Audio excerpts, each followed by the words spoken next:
starting in 5, 4, 3, 2. Hello and welcome to episode 119 of the GameBrew Podcast, the bi-weekly video game podcast where we sip delicious beers, discuss video games, and play a slightly less deadly version of Red Light, Green Light than on Squid Game.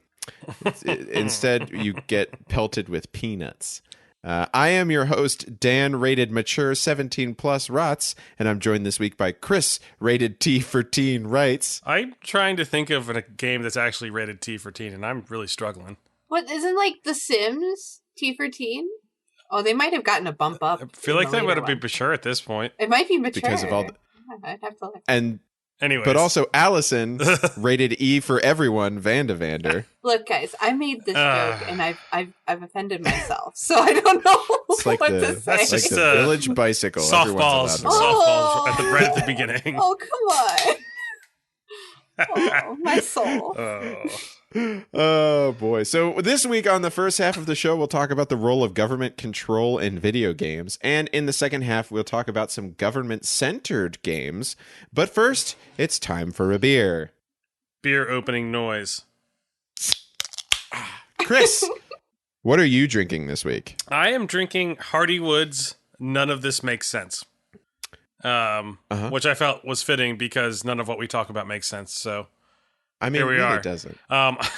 So it's a New England style double IPA. Love those New England styles. All the rage. Yep, I'm big into them. Ooh. Huh. It's got like almost like a wine aftertaste. Like a wine aftertaste? Like there's Is it like a grapey? Yeah, like a grapiness to it. That's really interesting. I don't know if there's actually grapes in it. I like that. That's interesting.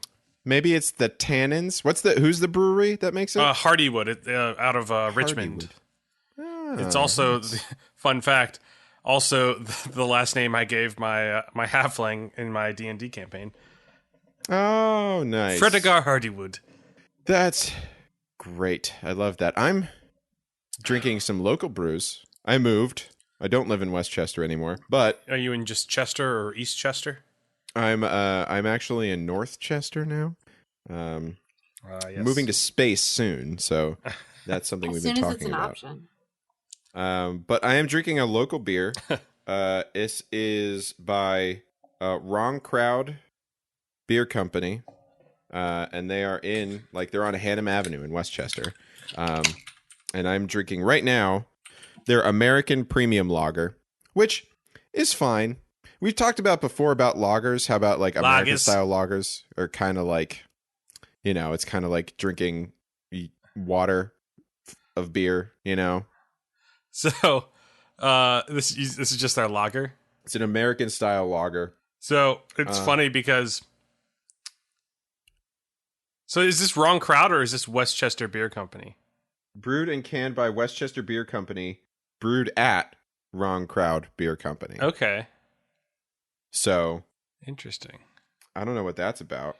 I don't need. Well, yeah, it's interesting because when you go to the website, all the other beers have like fun names. There's one called Dan Good Beer. I hope you've had that before.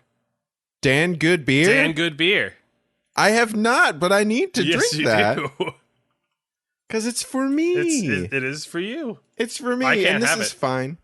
This beer reminds me of Westchester. It's kind of collegey, a little bit vapid, and there might be too many white people around it, but it's fine.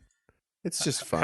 How does the beer invoke the too many white people flavor? Like it has vague notes of natty light, Okay.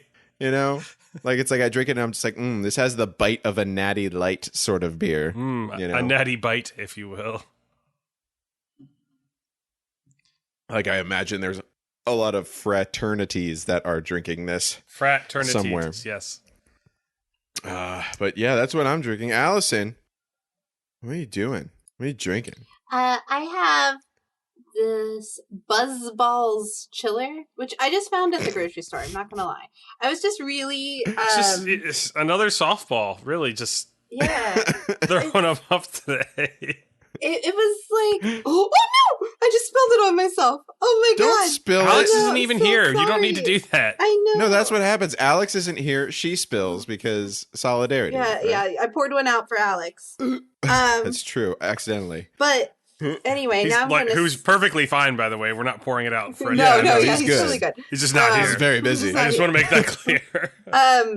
I got it because of like the really vibrant colors and the display. It just like made me look, you know. And then I was confused because these are just little like apple Grenades. chillers. Yeah, they're grenades. 15% alcohol. Ooh. What? Yeah, in this little Oh my ball, God. right? I'm intrigued. Yeah, Yeah, it looks. Remember whenever we were kids, there used to be that juice that came in barrels, Yeah. Hugs. like the little plastic barrels. Huggies. yeah, Hugs. hugs. It's like that. It looks like that, but an adult version of it. Oh, the face isn't It good was though. more sour apple than I was expecting. There's more sour and less apple. Yeah. So it's orange wine, by the way, is what it says. So it's wine made of orange? I guess. With apple Orange wine. and lemon juices to make it taste like sour apple. Very It's interesting. Very What? lemony. Yeah. This is my mind is. It smells so sour All apple, though. It's like a sour apple candy. Oh, so like the Jolly Rancher Yeah, version. That's of the way it like, smells. Does not Mm. taste that way. It tastes very lemony, for sure. I will say I've never wanted to drink a sour apple rancher. Jolly Words. Rancher? Words. Jolly Rancher. There we go. It also The words they escape me. I didn't notice this because it was settled until I kind of accidentally just shook this up. There's little bits floating around in it, and I don't feel good about that anymore. Why? It's probably just like little chunks of orange. It's probably pulp. It is, but like Yeah, this if it's orange, other one I have doesn't. Oh well, I'll just get over this. It just weirds me out. you could always just drink the other one that you have too. No, it's okay. It You also don't feel comfortable. screams "have a ball" with 2 exclamation points on the side. So that's where we're at. And Yep. apparently, I was Literally, supposed to shake 'cause it. you are. Oh, maybe that's why it tastes funny. Oh, it's still probably separate. separated. You know what? Just do it right now. I know it's open, but just shake I it really did. hard. I poured it on myself, so I think I'm good. Oh, that's true. I think I'm good. That'll do it. Anyway, not the best thing I've That'll ever do it. tasted. Very cheap though, and interesting. So there we go. Very cheap and interesting. It's the most interesting part, the vessel. It is, yeah. It was fun to look at. That's why I got it. Is it fun to hold or is it obnoxious to hold? It's actually because my tiny hands. I really like it because it's a little tiny ball. But I feel like if you had guys big hands, it'd probably be terrible. would feel ridiculous. Like you'd be like completely I have tiny encasing hands. it. I've got big old hands. Yeah. I got big bass player hands, so those I would feel like an idiot I've got holding. tiny those. bass player hands. I have kid-sized hands, so I guess I've got tiny little baby hands. right. They were marketing this to children. That's what I've decided. Okay. Oh no! Oh no! No children. What? But hey, this is a video game podcast. Chris, Yeah. what have you been playing this week, man? Oh What man, video so games? I've kind of dove into New World. Mm. Oh, you did, I and did. it didn't make your computer explode. No, to be fair, I've been like putting a hardware monitor on, like overlay on, just to make sure my shit's not exploding. But That's good. Yeah, so it's been okay so far. At least for the hardware. The game itself is interesting, and I at first when I started playing it, I was like, I don't know about this. It's super grindy. Like you're literally grinding for like mats, like for crafting. You're doing a ton of grinding to level up.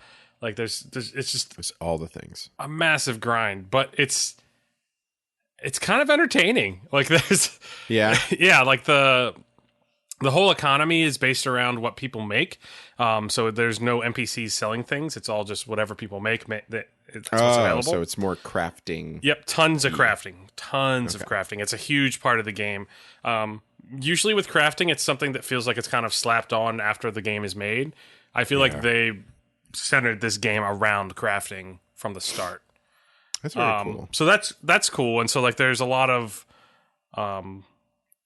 really interesting things they do with the crafting. Mats that you get in the beginning zones never become irrelevant. So that's kind of cool. And then there's also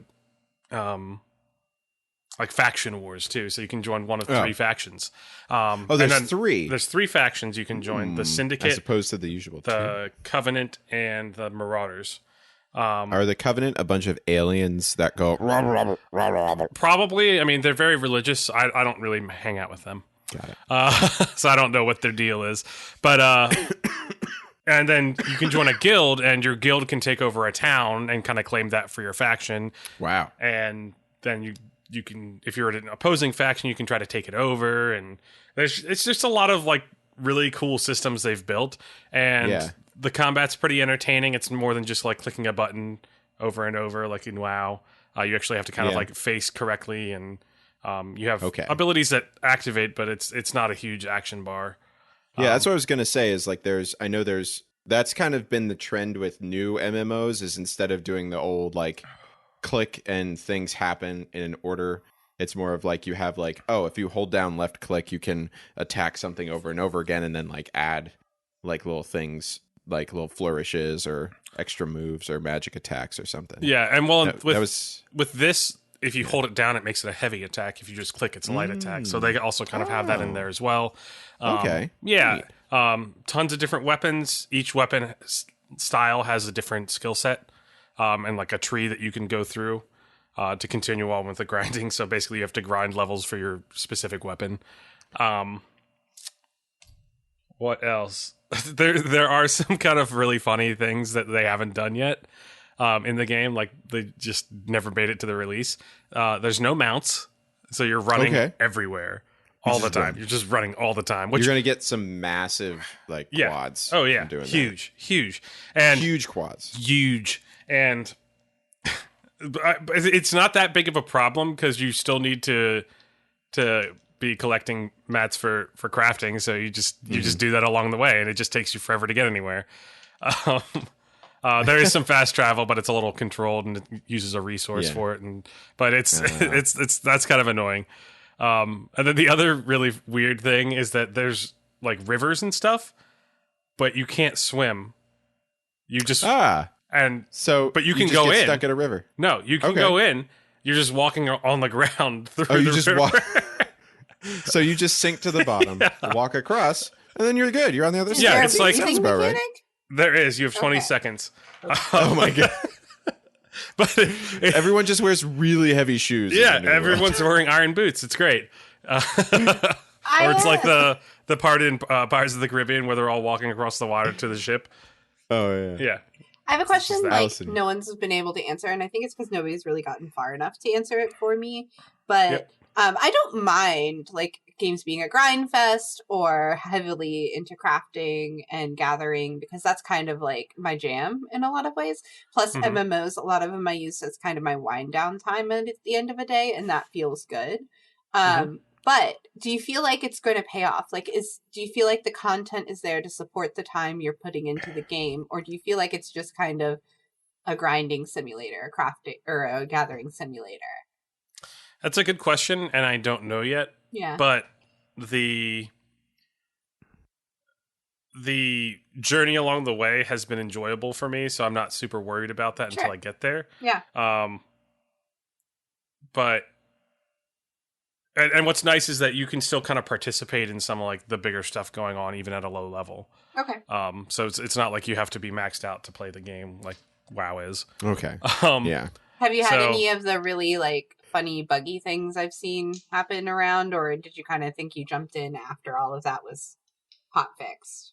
I mean, I jumped in pretty early on. I mean, the one thing that's kind of annoying is if you gather something and then move away at the exact same time as when you complete it, you still get the stuff, but then the node might reappear like it never got mined, and then you just click on it and nothing happens.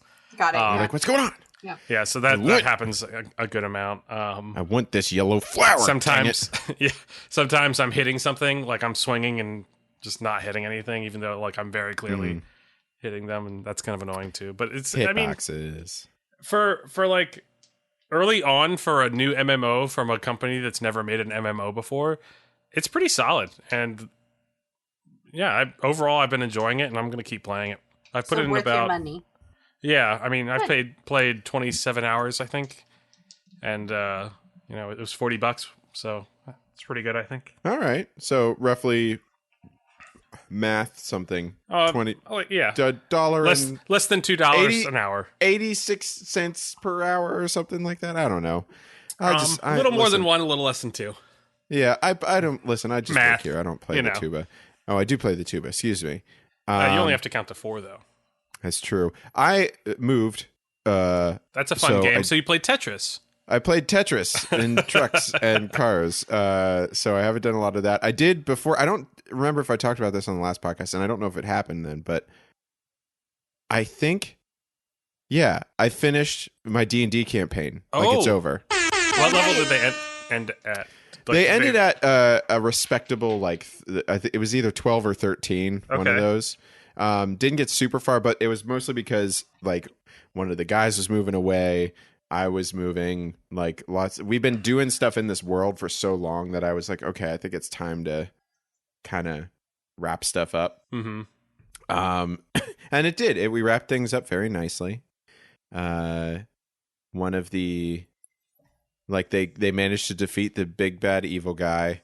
My sorcerer sacrificed himself to kind of save the world, and like in the future, like, he's stuck in Shadowfell. So if we ever go back in time, or back into that little realm, it'll be fun. But it was great. It was real emotional. Afterwards, we talked about, like, our favorite, like, before and after, we kind of talked about our favorite characters and, like, our favorite moments from the campaign, because it's been like 4 years that we've been doing this. So, with the same characters. So it was kind of like it was bittersweet, but it was a nice end to everything. And if you want, you can ask Combaticus, as he is the sorcerer in the campaign. So he had a lot of stuff to do. That's awesome. Yeah, did that. And I've been buying too many Magic cards. Yeah. I do want to host, since they just released the new packs, I do want to have, like, a little draft with the new packs. See if we could do that, because I just bought a bunch of land cards so that I have lands to fill out stuff. So I think that would be a fun thing to do. Like us, right? Yeah, like us, how or like just people we know. We'll figure Would it we out. do that remotely, or would we do it? Well, we'll have to see each other in person, you know? Yeah, we'll figure it out. Really? I know. It'd be ridiculous. Look, nobody off the podcast wants to hear about us meeting. Yeah, they don't. We'll work it out. They do. Unless it's me and Chris meeting in like a sexually back charged alley. Like A sexually charged back alley. I mean, those fanfics are surely already out there, so don't worry. They have to be out there. Yeah, absolutely. Yeah, it's the internet. But speaking of fanfics, I want to hear about Allison. Tell me about this Bigfoot fanfic that you're writing. So I only played really when I streamed this week. That's all I had time for, and it was pretty fun. Carrie and I did characters. So she was Bob Biscuit.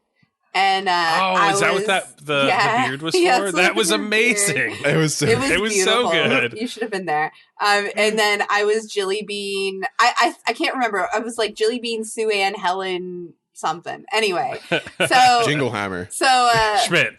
we donned these very very country bumpkin characters because we were going to play Bigfoot that night for the first time, which is a game on Steam, and it's fun. It wasn't what I was expecting. So it's like, how do I describe it? Because I was expecting something. It has like Phasmo elements where you have tasks you need to complete. So I don't know if the tasks are the same every time because we only went through once. We only had time to do that. But it's pretty long from what I've seen. Like, it could take a long time. Yeah, I wasn't expecting that. I was expecting it to be kind of compact and just goofy. But it was serious. Like, you have a big map. There are like safe points. I'm going to say that in quotes because you have to kind of barricade and make sure that Bigfoot doesn't break in and kill you. But yeah, you're basically being hunted by Bigfoot while you're trying to complete your tasks. And your tasks are like find the bodies of these people in this huge map or what have you. Oh, wow. Yeah. So yeah, it was fun. It was just not what I was expecting, and I was too drunk at that point off moonshine to be in character. You gotta be careful about that moonshine. That'll get you. Because we played Phasmo first, which was fun. It had a bunch of updates. I can't beat Phasmo anymore. Like, you have to play it seriously now.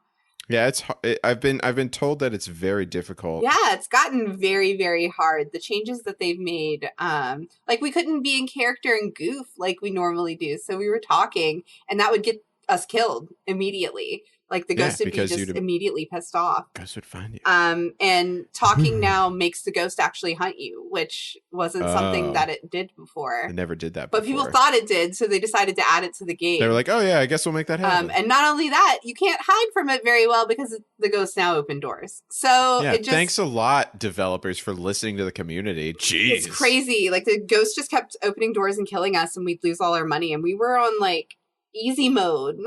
We were still losing.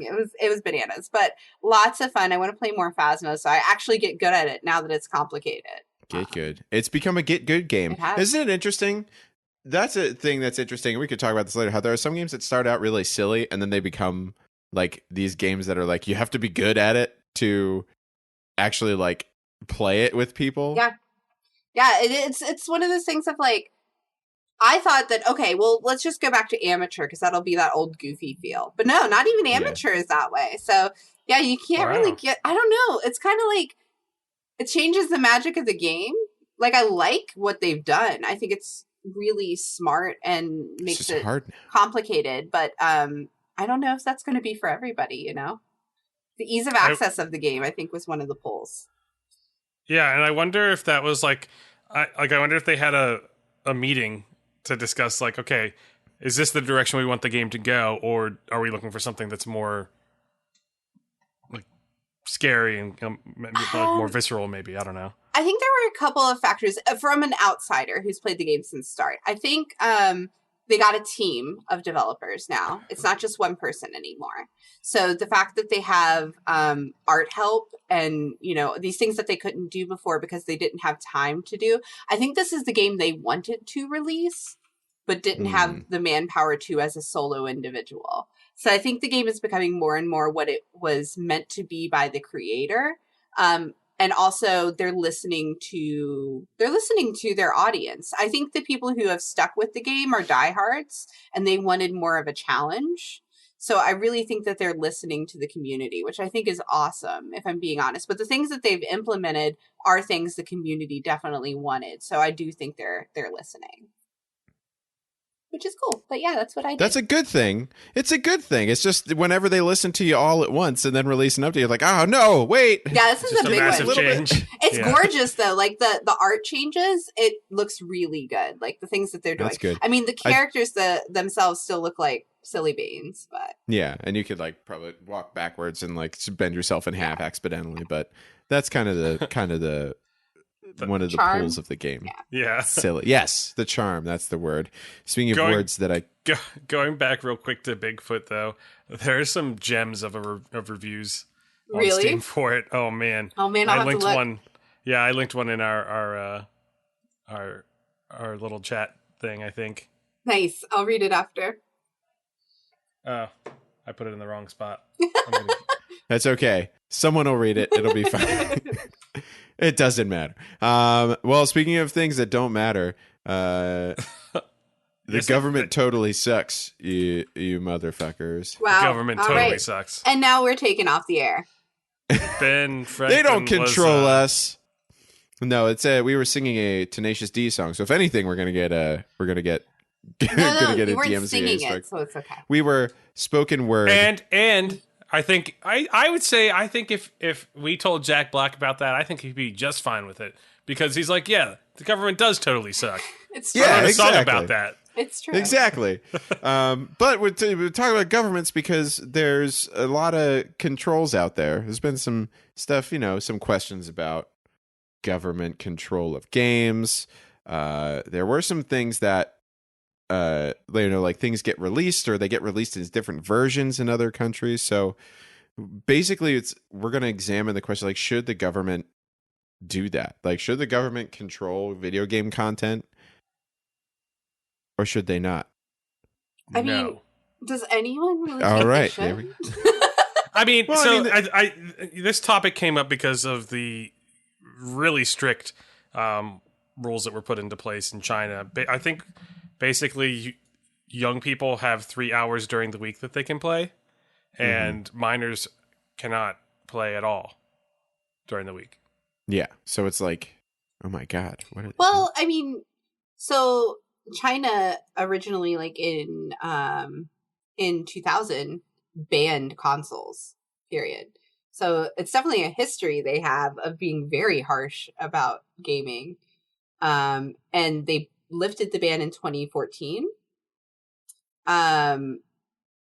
But they decided, yeah, we'll allow them, but we're going to police video games that we consider, and I quote, hostile to China or not in conformity with the outlook of China's government, is what they now label it as. And you're right, they just changed to adapt a little harsher for kids in the way you described. So, yeah, which it's just, I don't know. That's wild to me that they would have such a hard line for it. Mm-hmm. I think it's whenever, that's what I think with China. Their government has so much control over media. Like the media is controlled by the Chinese government, and we, kind of as Americans, we don't really see that as much.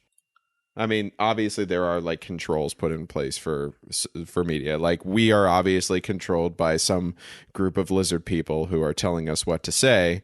Like I'm reading from the script right now that the lizard people gave to me. But like they have a lot of control over that. Like I remember there was this game called Devotion that released in 2019. It released on February 19th of 2019 and was removed on February 26th, 2019 because there was an Easter egg in it that referenced the general secretary of the Chinese Communist Party, and they took it down immediately. Right. And then I think it resurfaced this was the Winnie again. the Pooh thing? So, wait, what game? I'm sorry, what game did you say this was? It's called Devotion. Yeah, I talked about it when it released on the podcast. Yeah. I just wanted to make sure. Sorry, I cut out for a second, but yeah, it was a Winnie the Pooh reference, and if anybody does that, it's an immediate block. I mean, that's the thing. Like the People's Republic of China, being the Chinese Communist Party that has control over everything. Literally, they have control over everything, the in and out of the internet sourcing that the people get, the games, the media, the everything. Like I think it's strange because like it's one of those things we don't think about often, but it's like that goes on every day for them. It's not just video games, but it's weird when we break it down to video games, the things that we're seeing that they're blocking, and like we think it's crazy, right? But this is part of their everyday life, and I'm sure they're not shocked by it as much as it sucks.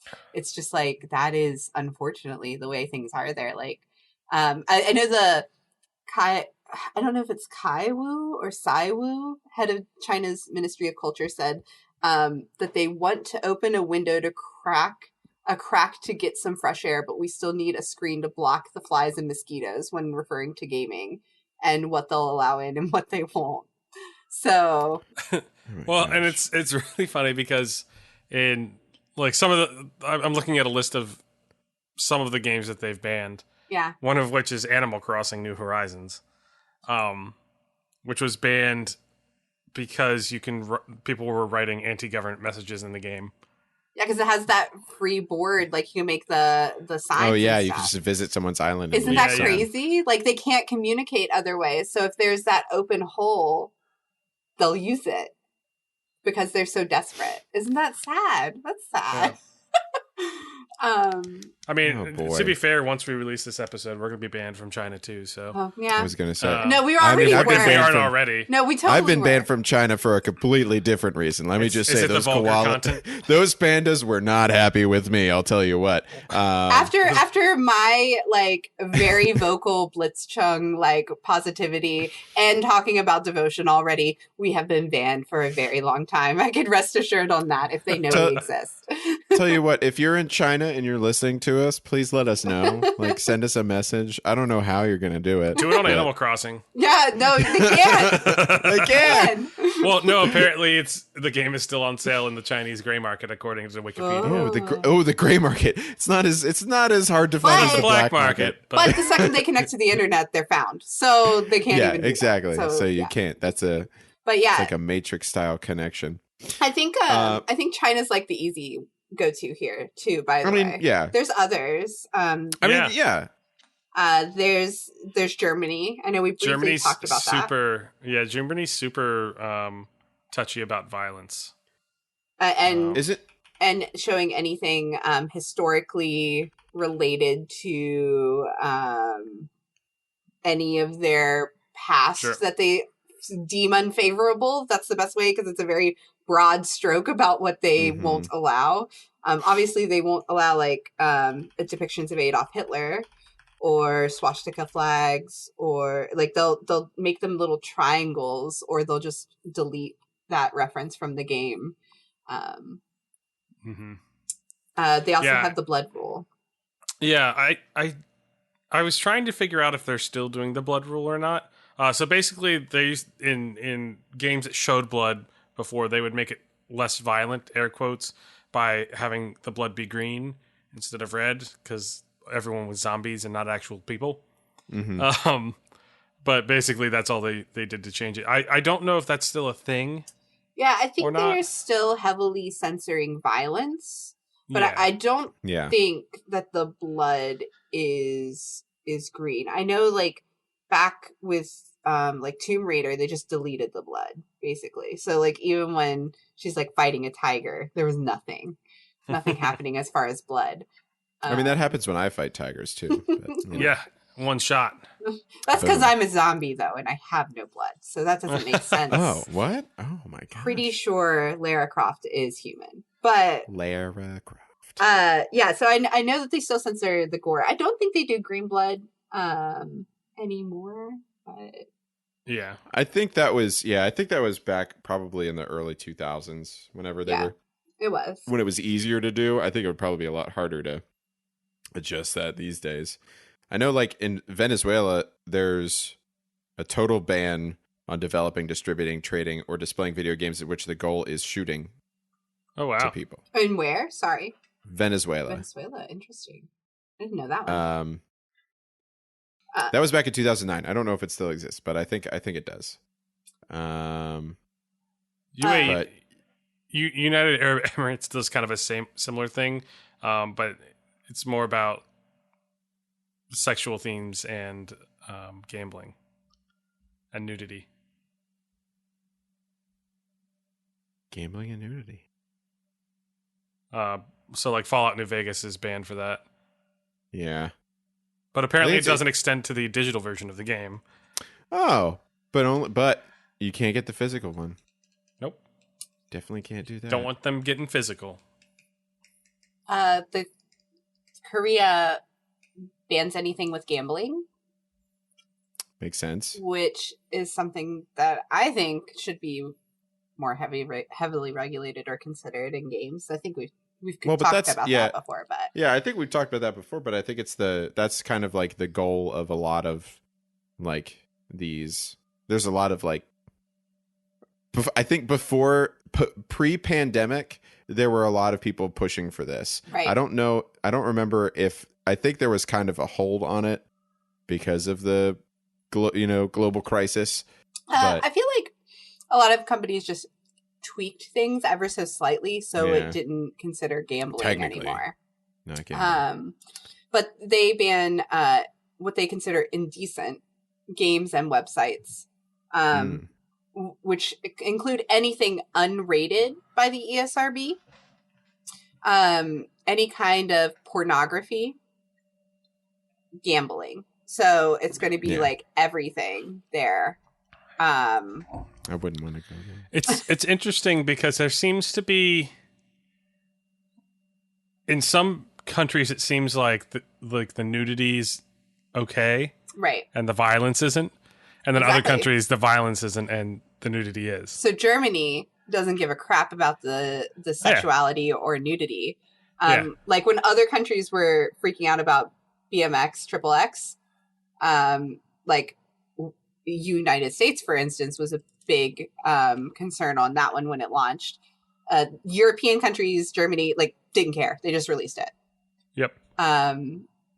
But they wouldn't allow blood, and they made that green. You know what I mean? Like, it's interesting the stances that are being taken. It's like, it's weird. This is but then there's places like Denmark. They banned EA Sports MMA.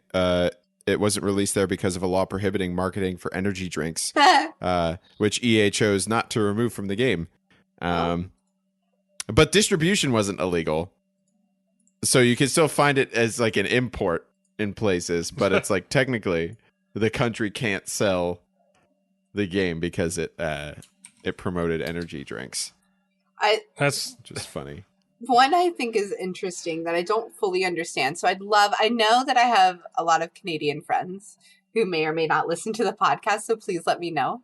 One of them that I read. Hey, it's about time you reached out to us. Sorry about that. Sorry about that. Wow. Yes, that. And also, they apparently prohibited the sale of Manhunt and Soldier of Fortune before or of anyone under the age of 18, which is not exactly what the ESRB rating was for it.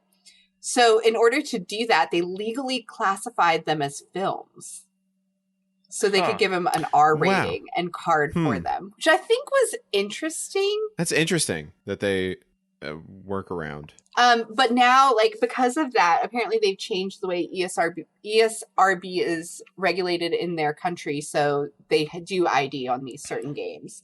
But before, since that wasn't a thing, in order to sell them, they just classified them as films in their country so that they could card like an R-rated movie, which I thought was a weird thing. So I didn't know if anyone had any feedback on that, if they were somebody who was affected by that. Like, I don't know. I mean, do you guys remember the thing that really started this whole discussion? Because I do in a way. I know we were young. No idea. Like this discussion with us, or like no, just the ESRB ratings, the need for it. Because I know it started earlier. Probably Mortal Kombat, wasn't it? It was. Which I thought was interesting. And Night Trap, which I don't have any familiarity with Night Trap. Do you guys? Well, no. I mean, Night Trap was one of the FMV games where basically it was kind of like a horror movie kind of thing where you'd have to I forget one of the Corys, Corey Haim or Corey Feldman. I don't remember which one, but he was like in a room. Oh, wait. And he was like trying to protect all of these college co-eds from getting murdered by activating traps to stop. No, that wasn't Night Trap. No, that was something else. No, that was Double Switch. I loved that game. Night Trap was similar though. Oh, interesting. I don't know how I didn't know that existed. Okay, now I have to play this. Anyway, side note, those two games apparently were the like catalysts to the need because they were considered too sexual or violent for kids. Huh. And started the whole discussion. Night Trap was playing like it was a, co-ed murder slasher movie, kinda. Slasher flick. But yeah, I think it's interesting because whenever there are so many of these ESRB ratings, I guess 1997 is kind of whenever they 1994 got like the one they founded it, but then they updated in 1995. No, I guess it was in 4. Yeah. They actually established their ratings. Or 1994 they established the ratings. In 1995 they updated them to change the 1 to E for everyone. I can't remember what it was. No, before. that was actually in 1998. They changed it from K to A. It was KA, kids to adults, and they changed it to E for everyone. Oh. And the ESRB ratings, as it stands, are EC, early childhood. So you want to play Math Blasters, you could do that. E for everyone, like Allison.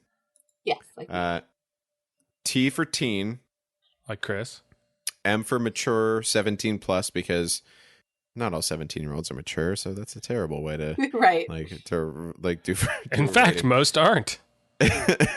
And then AO, which is adults only, which also Ayo. also isn't that a show on Netflix or something? I don't know. No, it's the OE. I don't know. The OA. The OA. I don't think I've ever seen a game that's been an AO. BMX Triple X. Oh. Literally, like they made a game to be that rating. Yes. Hold on. Games rated AO. AO. All right, let's see.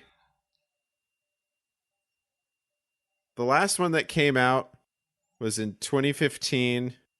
It's called Seduce Me for Mac and Windows by No Reply Games.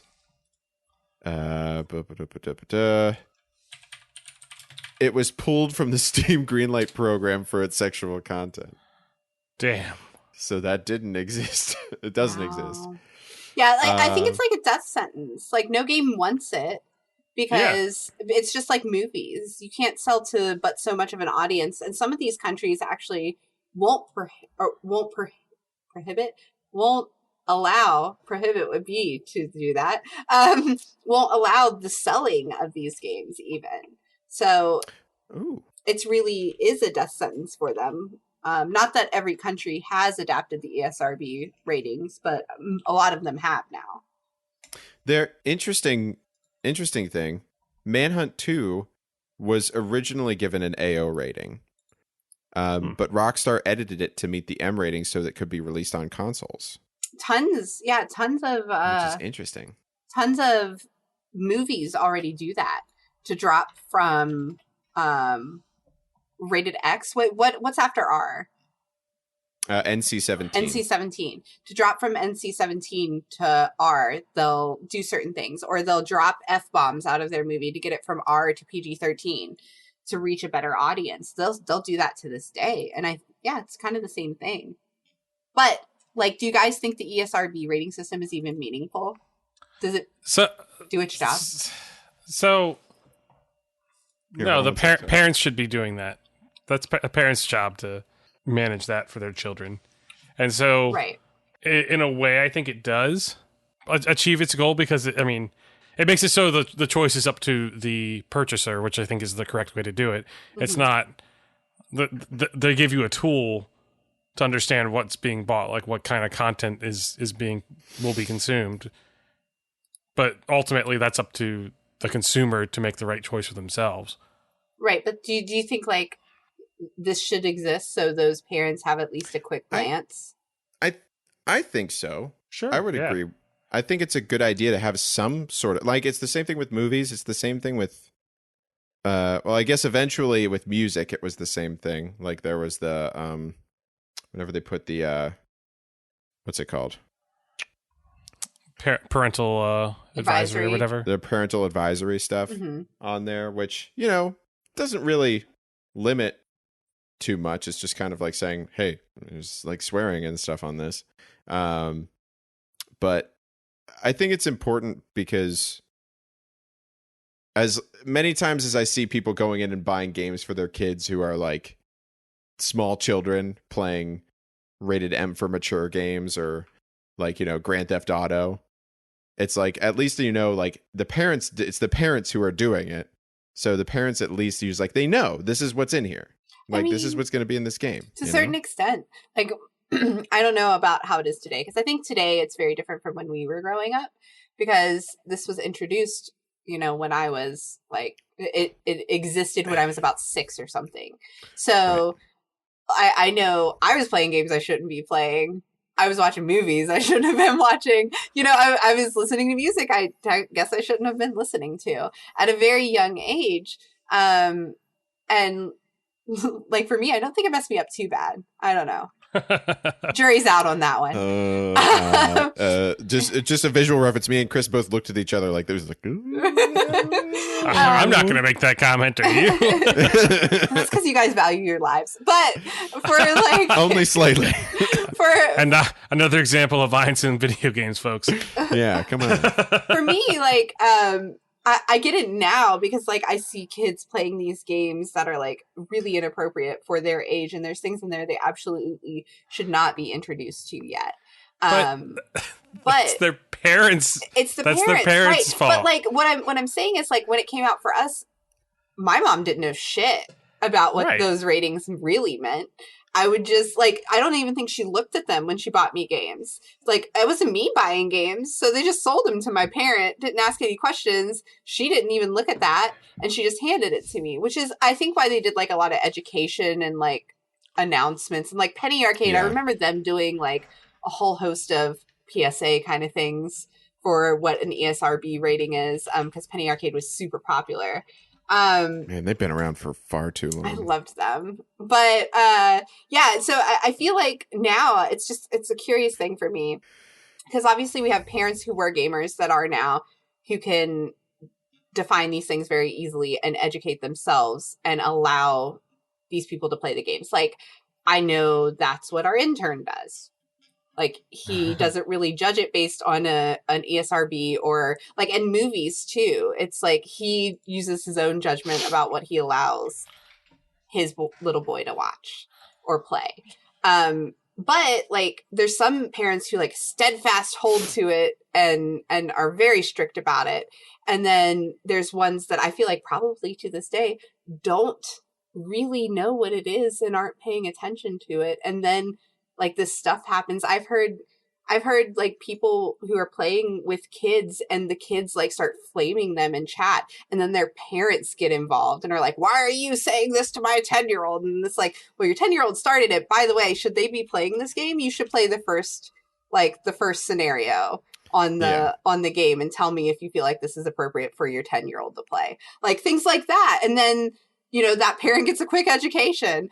And it's just like, I don't think it's really, maybe it's impacting purchasing and kids playing games they shouldn't be, but I don't know that it really has as much impact as it means to, or maybe should. I still blame the parents. Like, it's totally like, the parents. It's 100% like the parents. But that's what I'm saying. I don't think parents pay attention, and that's sad. Yeah, like anytime that you are playing Call of Duty and some 9-year-old starts to throw slurs at you, that's their parents' fault. It's not that kid's fault. Yeah. And that kid may be an a-hole, but like, you know, they gotta learn it from somewhere. I know. I feel like, is this system purposeful? Is it doing anything? And I'm not sure. I don't know. Like, you didn't know if there were any AO games. Or like, no, well, you couldn't tell me there were AO games, but there aren't any recently. You couldn't tell me like offhand what T for Teen games are. Like, it's just like nobody really is paying attention to them. I mean, I feel like I guess that was more of a comment of games to me are either E for everyone or mature. There's like nothing. There's nothing in between there. Like, I don't know why they have the in between one. There you go. That's a good point. So maybe that's the thing the ESRB would be more purposeful in. I don't know. I just think it's interesting. It's like games not for Chris, games for Chris. Games for Chris and friends. It's either games for Chris's friends. It's like how it was with music. I really kind of feel like there should be this is E for everyone or parental advisory. I think here's what I think. I think that it changes too much and it's very confusing because there are different things that like. Do you remember? You've seen The Goonies. Have you seen The Goonies? The movie The Goonies? Yeah, The Goonies Never Say Die.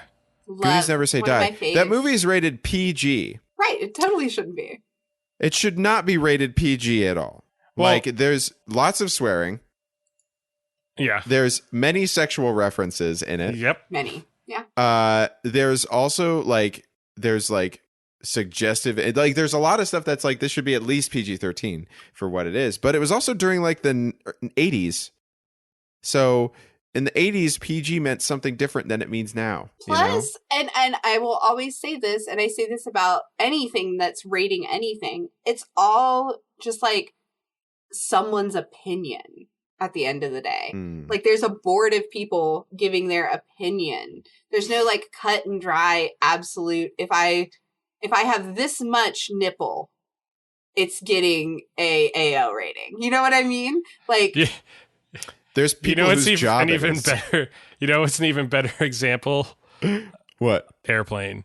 Airplane's God. rated PG. Oh, that's Yeah. right. That's rated PG. Yeah, so There's God. no business being rated PG. right. So it's meant to be this guidance, but it's really not. And that's where I think Chris is right. If it were me and Allison was ruling everything, which she should, but that's a whole nother topic. The rating would be everyone or parental advisory. And then the parent needs to research and figure it out themselves and be a responsible adult. The end.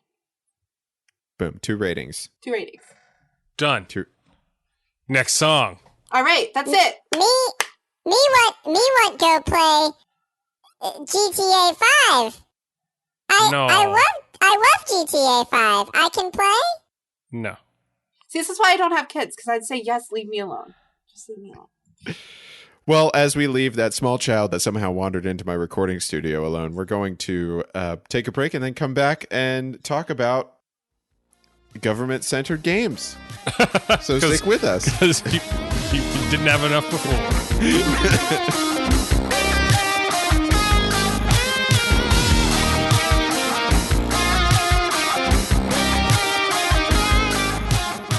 Hello and welcome back to the GameBrew Podcast. My name is Dan, and this is a podcast about beer and video games. I'm joined today by Chris and Allison. We've done that. You're back at the intro. What happened? Our panelists today are Chris and Allison. Your first topic. Peanuts, neither a pea nor a nut, discuss. Oh my gosh. Where's Well, Ian? they are a nut, actually. He's gone. You have no Ian. He's a legume. It or is a a legume. legume.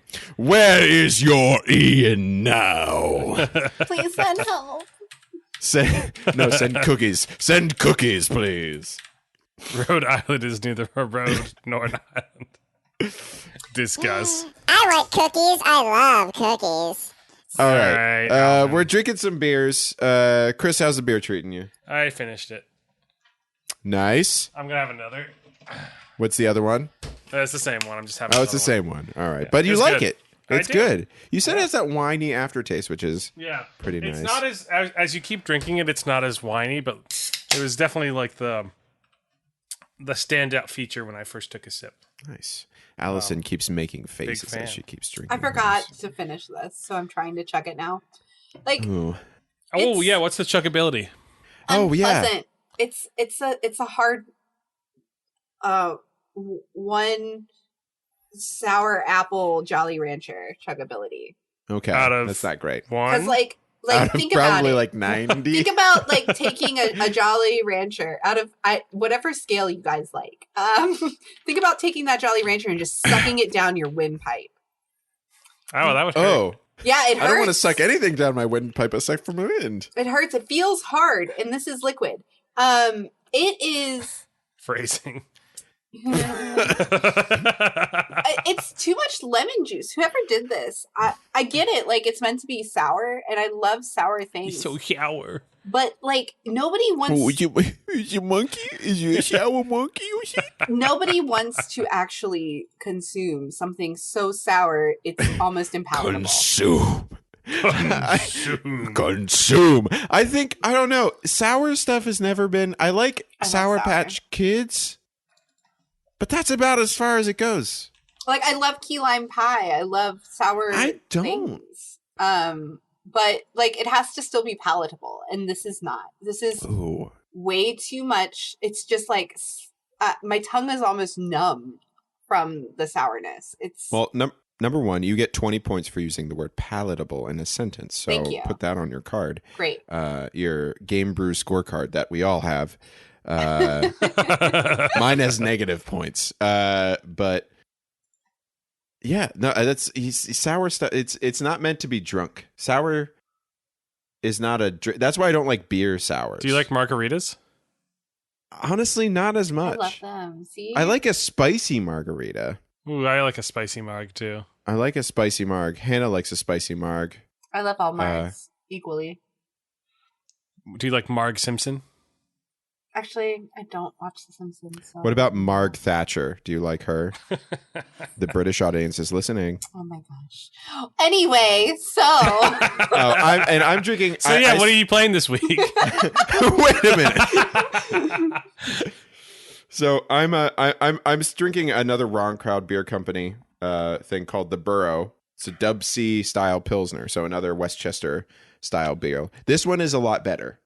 This one tastes less like college. Like I would give the first one about 2 backwards frat bro caps out of 10.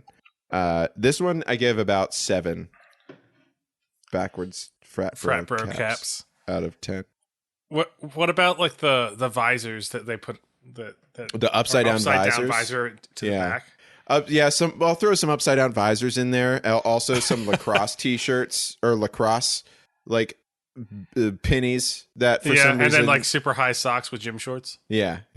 I knew a guy named Jim Shorts once. Jim Schwartz or Jim Shorts? Jim Shorts. Jim Shorts. Did he go by James Shorts? He does now. His law office. My father's James Shorts. My father is James Shorts. Call me Jimmy. Jimmy Shorts. Jimmy. My name is Jimmy Shorts. This is my law firm. Shorts. We are Shorts. so different. We are so different. I have no control here. This is what you get. Do you know if Jim Shorts listens to the podcast? You better. We might need legal representation after this episode. Oh boy. Oh man. How did we get here? This is what you get when I host the podcast. Well. But anyway, it's the second half of the podcast. We're going to talk about government-centered video games or games in general. We're just going to jump right into it. There's a game that I watched some people play. Hold on, I need to remember what it's called. While he's doing that, I tried to find the earliest video game with any kind of political or government influence. Just out of curiosity. Mortal Kombat. I don't know if this is the first, but it was the oldest I could find when researching. It's called Pork Barrel. It's a 1979 video game developed by George Blank, published on Ramware for the TRS-80. George Blank, like his name's Blank, yeah, Blank. Or not they like just I'm in admitting it. Oh my gosh! Unless he just changed his last name because he just couldn't handle being associated to this game anymore.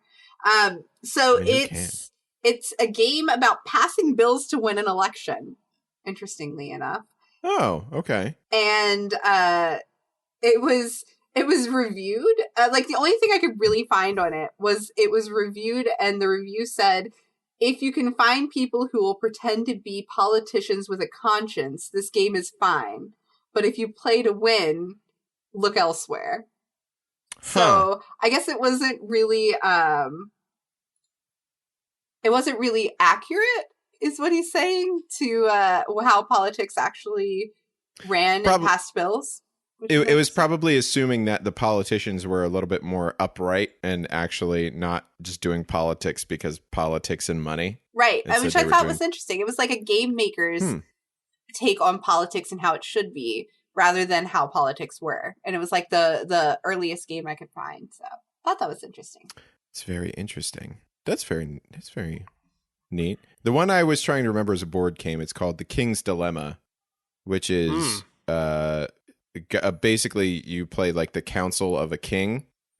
Like there's like the small council in Game of Thrones. Kind of, yeah. And you each represent like a portion of this, and the things that happen are like there's like situations that come up. Like, it's like, oh, there's a bread shortage, but we found this way to get more bread. We just have to use this other grain. It makes the bread look a little funny, but it's cheaper, and we can do that. Or we can like petition another country, see if they'd be willing to loan us some grain until we can, suffer through this. And then like you get like there's like a bunch of different things you can get. Like there's 5 categories. I think it's like power, influence, money, and like combat stuff. Basically and you have like a goal as a person on this council to get these counters into these certain areas. But it's interesting how you have to like and then the decisions you make have later effects. It's one of the legacy style board games. So as you keep playing, like once the king either dies or abdicates the throne, your time as the council is over, and then it's like your children's turn. So it's like the next generation of council members has to deal with stuff. Interesting. It's very neat. I've watched some people play it. I have to get friends who would be willing to play it for a long period of time. I'd play it. It sounds cool. Chris would play it. That's one. I've got one. That's one. We're getting closer, everybody. So I think that's cool. I really like the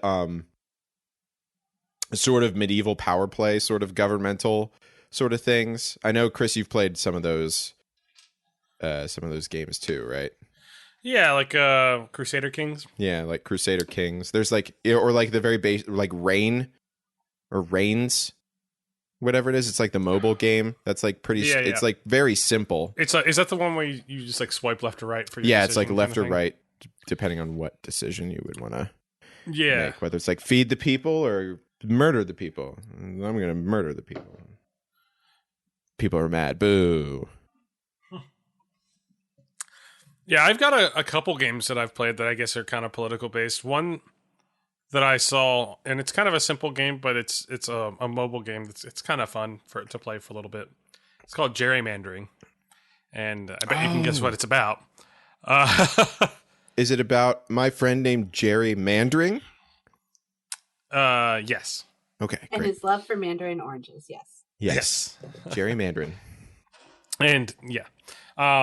So basically the premise is you're trying to win elections by gerrymandering different areas. So like you'll basically try to make sure that you have just enough to win the most territories, but have equal amounts of people in both of them. Oh. So like you'll have one county that'll just be like 100% one color, and another county that'll be like 3 and 2 of each color. Wow. So that you get like more territories, Get but all the it's the same votes. amount of people. And that seems, I feel like I've seen that happen somewhere before. Oh, yeah, it's weird. It's and then you get weird shapes on your map, and it's kind of like real life. Oh, it's amazing. Yeah. Isn't that just the way whenever it's just like you're like, it's like, it makes no sense. You could just do lines. Just do lines and squares. But they're like, no, can't do No, It was, that wouldn't make sense. Was it Ian that mentioned that game to us? Because I've played it too, and I can't feel like remember. either him or Will, I think, is the one who I think mentioned it was Ian. Yeah, it's fun to kind of look at it, like you know how it's happening, but then to understand do it, better. actually do it. to do it and Yeah. understand better how it's playing out. And, So that's yeah, so. Are you it's guys cool. saying that you connect more with these politicians who are gerrymandering now because you've done it? You Yeah, I you connect understand with how the fun it fact is? that they're bags of shit. I connect. Yeah. Feeling like a bag of shit. No, that's great. I mean, but there are. What about So Far Cry, the new Far Cry is coming out or has come out. 6. Far Cry 6, which is basically about overthrowing a government. I guess, what are those other games where you could like fly and like shoot cows to stuff? You like jump Sorry. on cars. What acid trip game are you making up? It was like you were like on an island and like it was sort of like Cuban in its. Are you talking about Just Cause? Yes, Just Cause. Oh, I never. Where it was like you were an agent who was sent there to kind of destabilize and like disrupt stuff. Where it's kind of that same thing. Do you find interest in those types of games where it's like oh, I'm here to destabilize the government? Yes and no. Mercenaries was kind of like that too. Mm-hmm. I don't know if you ever played that, but that was kind of cool because you like could call in tanks or like gun drops and stuff, and you were basically, I think, in North Korea, blowing stuff up and destabilizing it. So yes, but also it's fun being on the other side of it too, in a video game setting, to be the regime that is the dictator, like in Tropico. Yeah, that's the only game I've really played. I feel that fits this. Tell us about Tropico, because I honestly have seen so much about it and I've never really played it. Like I see ads for them all the time and I've never even been like, I want to play that game. Yeah, it's a basic construction management simulation video game. Okay. In its core, right? And there's so many different variations of it. Like, I remember playing the first one on a Mac computer in a classroom that I'm not really sure it should have been installed on necessarily because it was really fun, but it was like teaching you about, you know, the ebb and flow of managing a city. So I feel like maybe that's why. But I've gotten the most recent one. And I personally enjoy it, but I really like these games that are like this, that are just like these simulators where you build and let the cities thrive and kind of let it do its thing.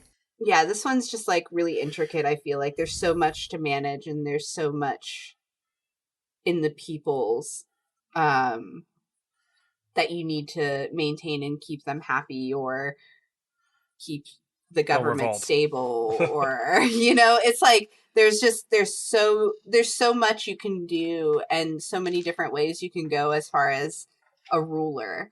I really enjoyed those games. Yeah. I mean, it's also like a pretty lighthearted view of it. Right. Yeah. Because like, I mean, you're definitely you're basically Fidel Castro and you're doing dictatory stuff, but like it's always presented in tongue in cheek. Yeah. It's always kind of funny like how it's presented. So that's interesting. It's always goofy in tone, which I think helps it feel more like a game and not more sad while you're playing. Like, I mean, it would have to, kind of depressing while you're playing otherwise. It would have to do that because I mean that's kind of like these games really do make light of the fact that these are like kind of serious real issues. Like every once in a while, like the whole gerrymandering thing, it's like, yeah, that sucks that exists. You know, it could just be easy. Like this is the area, but instead it's political and crazy. Yeah, but I think that's a good thing. Like it presents information that normally we probably wouldn't seek out in a way that is digestible and like we're probably learning stuff that we otherwise wouldn't be learning about. So I think that's a good thing. I call that the elementary school computer lab time gaming style. Yeah. Like playing the Africa Trail, where I'm like, hey, did you know that you can eat locusts if you have some and you're really starving? Well, and that's kind of the thing, right? Is a lot of these games take and a lot of games in general take really serious topics and make them digestible. And no, we're not getting sources cited. We're not getting all kinds of facts, but we're seeing things kind of firsthand in a safe space. Mm-hmm. And in a tone that we can sit through, I think. But it's teaching you real topics like totalitarianism and fraud in elections, and how the economy and companies can influence the government. And it's like giving you these really difficult, heavy topics in this fun format that it kind of can open your eyes to, oh my gosh, this is a real thing, or is this part of the game? Kind of thing if you haven't ever really thought about it. So I think that's cool that games can do that. Yeah. And I mean, another game that I was thinking of too when we talked about doing this, I think I talked about it before. Have you heard of Orwell? No, I don't think so. It sounds familiar, but I might be thinking of the TV show. So describe it. Yeah, so basically like you work for the government and are monitoring citizens, dissidents basically, and you're trying to figure out like who's like planning a terrorist attack basically against the government. But you're using super invasive technologies to monitor these people. Right. So it's kind of like social hacking, yeah? Yeah. So it's a lot of like investigation kind of gameplay, but it kind of gives you also a real icky feeling while you're doing it, even though it's not real. But like looking in on these people's lives and yeah, and how it can be done to you, like those kinds of things. And I think that's part of it too. Is I think that was part of a twist for it. Spoiler. Oh, so, I whoops. think. I can't I'm remember. just It's been a little bit since I played it, but yeah, it's I don't know. It was definitely an interesting game. I think that was a part of a monthly bundle. That's cool. I'm definitely going to play this one. I just look it up really quick to see what you're talking about, and I am way in on this. This is right up my alley. Yeah, it's cool. There's like the games like Papers, Please that are kind of like that, where it's like you're working for the government, but then you kind of see all the bad stuff that's happening.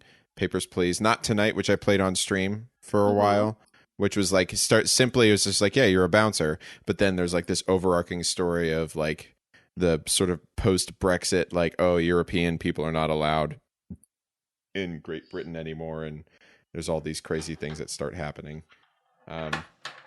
There's a bunch of games that are similar to that are popping up now. I like those though. I do. They're very difficult. I'm not good at them. My brain doesn't work that fast. Yeah. So it's hard. My brain works in a very like I can slow, methodical. Yeah, I can point stuff and click at things. But when I have to think about 19, it's like, okay, this is the date, this is the time, where are you from? Oh, is this the place you're from? Is your name Jan Bekloshnefev? Okay, you are. It's fine. Okay, you go with it. Pressure of it all. Yeah, it's not. If your name's not Jim Schwartz, and I don't know what I'm doing. You know? Do we have any others? Anyone's thinking of or anything else about this? I mean, I don't know if I feel good about it. I mean, that's all I have. I'll put it that way. Me want end episode. Oh, there you go. Why is this child running in your room all the time? Me want to end episode now, please. What's your name, child? You've got a name, and it's a good one. I've got a name. It's a good name. My name is Whittle Scoops. Whittle Scoops? It's not Jim Shorts. I'm very disappointed. All right. Jim Shorts is my uncle. Oh. Should have known. So if I look up your birth certificate, it's going to say My first name uncle? Whittle, last name Scoops. Yes, if you look up their birth certificate, it says first name Whittle, last name Scoops. Is it like Widdle? Whittle? Yes, that is exactly how it is spelled. That is correct. Perfect. So if you want to see more of Little Scoops. Is it Scoops with a Z? It is Scoops with a Z, yes. 2 Z's, actually. All right. So if you want to hear more from Whittle Scoops and you want to listen to all of our other stupid gaming opinions and beer opinions, you can continue listening to terrible beer opinions, probably. Terrible. You can continue listening to the GameBrew podcast. Tell your friends, follow us on social media at the GameBrew on all of the social medias. You can also go to our website, www.thegamebrew.com. You can send us emails at thegamebrew@gmail.com. You can come hang out with us in the Discord. Definitely hang out with the Discord. We are in. Definitely do that because we're there. One of our friends was accidentally signed into the audio chat for like 6 days until I realized I could take them out if they forgot to leave. Who was that? It was Pixie Gazer. Pixie Gazer was in there for just a really long time. I was just like, I don't know if they know that they're in there. But that is bit.ly/discobrew. And then I think that's it. But yeah, tell your friends and your family to listen to the podcast. Whittle Scoops would be appreciative. I love the GameBrew podcast. Thanks. We're not Scoops. rated And for everyone. if you listen to us, it helps support Whittle Scoops. It does. The more listens we have, the less likely I am to kick Whittle Scoops out the window. Okay. All right, and with that, and now we're banned in the United States. We're banned in the United States. Everybody say good night, everybody. Everybody, good night, everybody. Good night, everybody. Please send help.